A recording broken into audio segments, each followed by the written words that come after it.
Today we're going to go over how to go infinite on Arena, and it starts right now.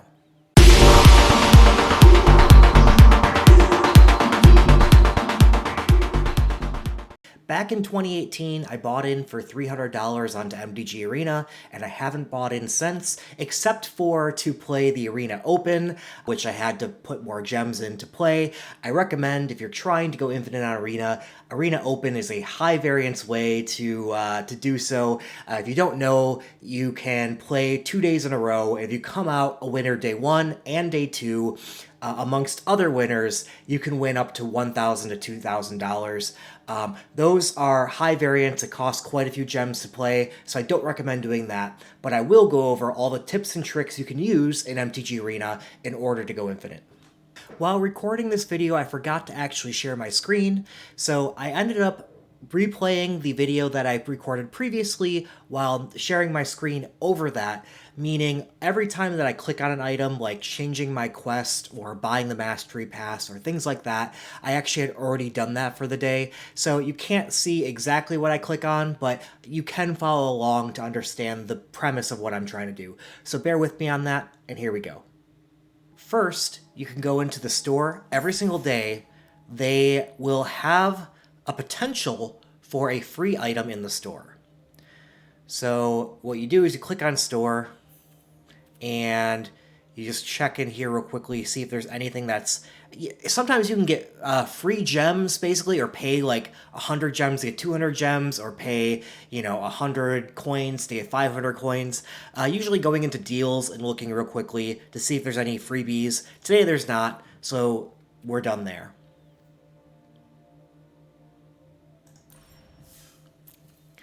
Up next, you want to check your daily quests.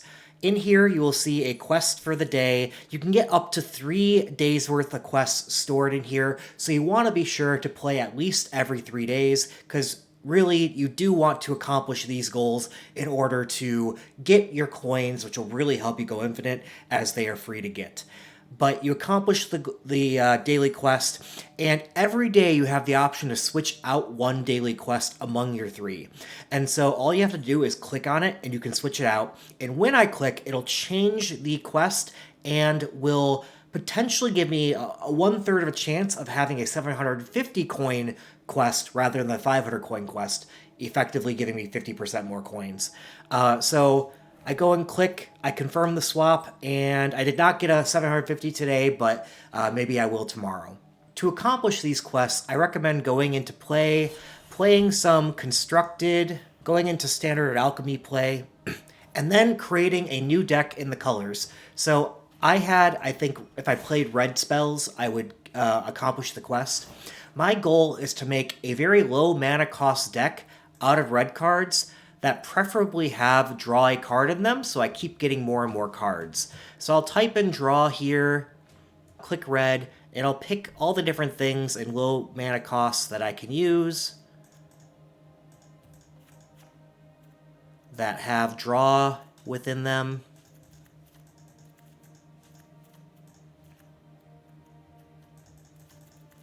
And basically build a deck that I can quickly play games within a matter of minutes and accomplish those quests. My goal with this deck is not to win, it's to play as many red spells as quickly as possible, and typically you can accomplish your daily quests in a matter of a minute or 2. Up next we have codes. For codes, you can go to a website, typing in Google MTG Arena codes, you'll typically get this draft sim link as your first link. And in here, there will be a list of all the different codes that you can use for MTG Arena to get free packs. And every single set will have a new one. The latest one is Brothers War set. So I will go in and type in this code PlayBro into this store redeem code area, and that should give me 3 free packs. There are occasionally other codes they come out with in between sets, especially when they have downtime in their server. So be sure to check this regularly. Up next, we have the Mastery Pass. When you click into Mastery, it's almost always worth buying this. They make it so it favors buying it. As you go on through, you can check to see how far you need to get before it makes sense to buy.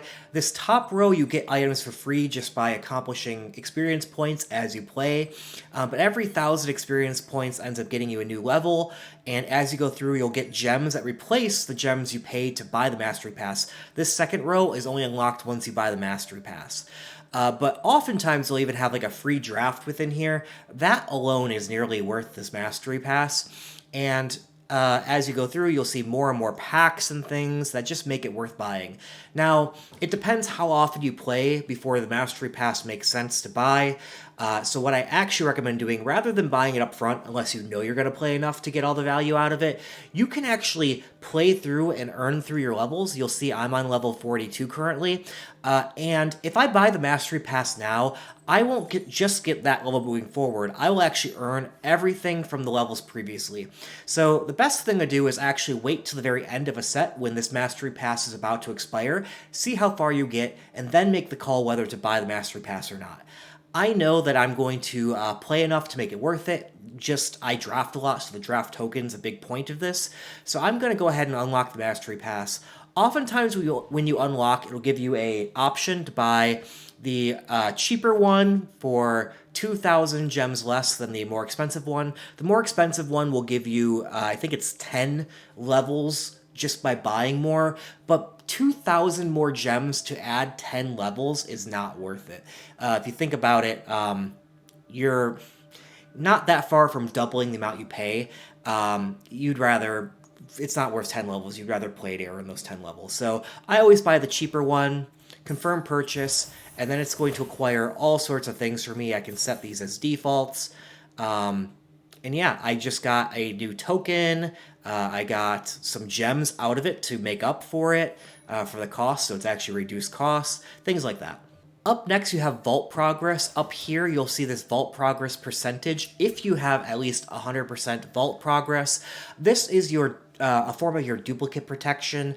As you get more than 4 copies of any individual card, it will add progress to the vault to get up to 100% or more. I like to leave at any given time at least 100% in there so that I can visually see my vault progress, because once you go under 100%, so as I redeem these wild cards, it will not show me my vault progress anymore. But other than that, it really doesn't matter. You can redeem these at any given point in time. What I want to mention is what will help you redeem these. In your vault progress, it helps to not open packs until the end of a set.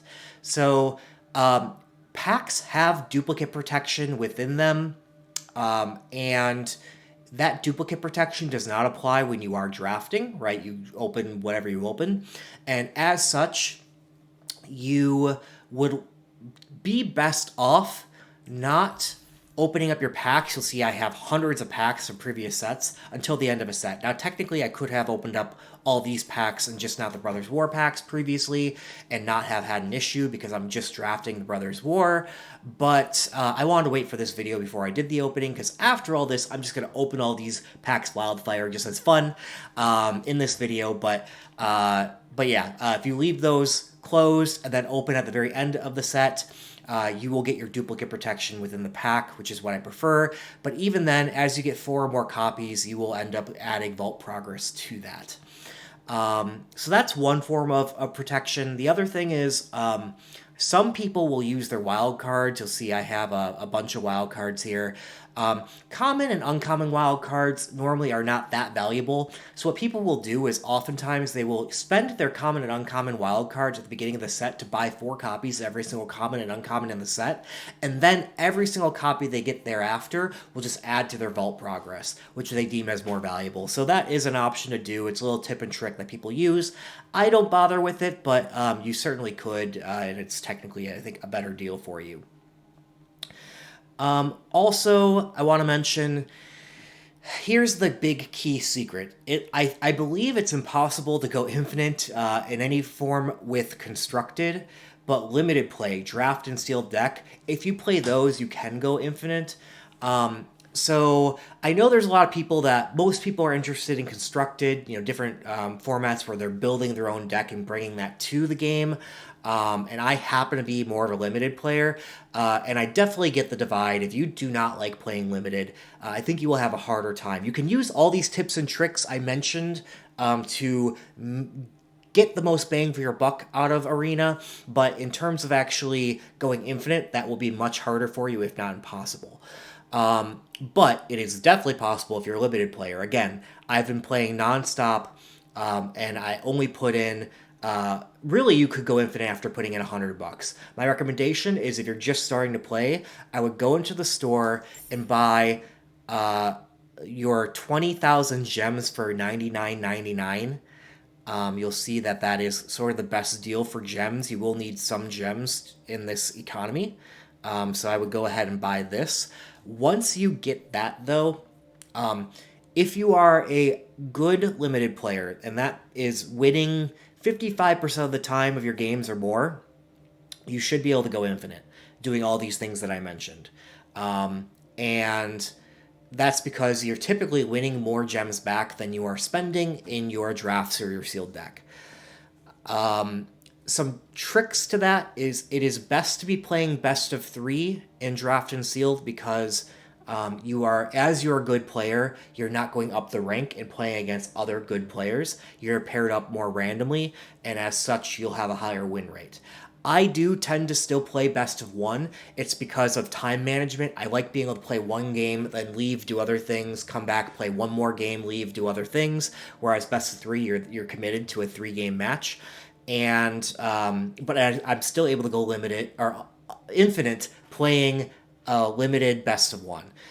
So either way should be able to work. I'm just letting you know best of 3 will be a little easier. Past that, you do have to be good enough to have a winning win rate. So I recommend following podcasters like Lords of Limited and Limited Resources. They are very knowledgeable podcasts with experts in limited play, especially in draft. If you follow them, I have no doubt that you should be able to be above 50% win rate and go infinite. It might take a little bit. Again, I did spend around $300 at first in this game, and it's because I sucked at draft to begin with, right? I wasn't that good. But then I got better as time went on and been able to sustain myself ever since. So those are my recommendations. I do, feel sorry for the people that are paying for constructed. I do think if you play limited, you will typically win more gems than you're spending if you are also leveraging all of your coins, because a draft is 10,000 coins, and if you're getting 500 to 750 every single day, and if you win one game a day, you get an additional 250, things like that. If you are maximizing your coins, you'll get free drafts, which will then get you more gems on top of paying for draft in gems. So I think you'll be net positive, and you can use that to probably go infinite and constructed as well, but now you're playing many formats and it's taking up a lot of time. So if you're a constructed only player, it will be more difficult, but hopefully some of these tips and tricks will help take you as far as you can go for your money in this game. Now, with that, I'd like to go and open up a ton of packs and just have fun with it. That's all for today, everyone. Thanks for joining along. See you next time. Let me know if you have any questions about how to improve your use of your money on MTG Arena. Hope this saves you all a few bucks. Best of luck. Bye-bye.